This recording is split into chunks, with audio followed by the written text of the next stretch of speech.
In what could be an ominous sign of a nationwide resurgence of COVID-19, Wisconsin and other Midwest states are seeing new infections and hospitalizations rise to record levels.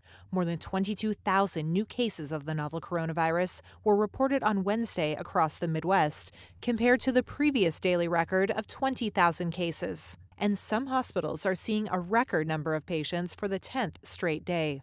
In Wisconsin, more than 85% of ICU beds were in use as of Wednesday. To help ease the strain, in West Allis, a field hospital went up in what has been the home of the Wisconsin State Fair since the late 1800s. But the spike in cases goes beyond the Midwest.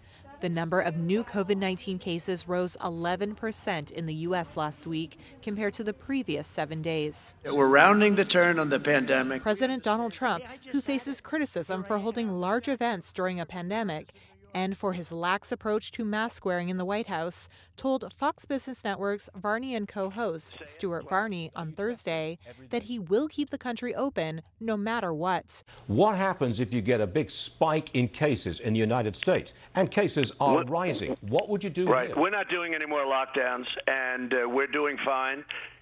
We had Florida, we had a spike, and the governor did a great job, DeSantis, and we're not doing any shutdowns. In an interview with CBS News Wednesday, Dr. Anthony Fauci said if the case numbers don't come down, there will be huge implications.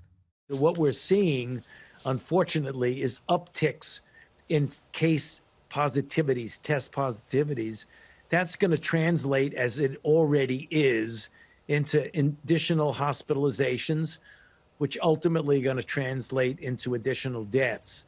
And now we're starting to see, as you said correctly, an uptick in cases, in 37 states. Tony Fauci. He's a nice guy.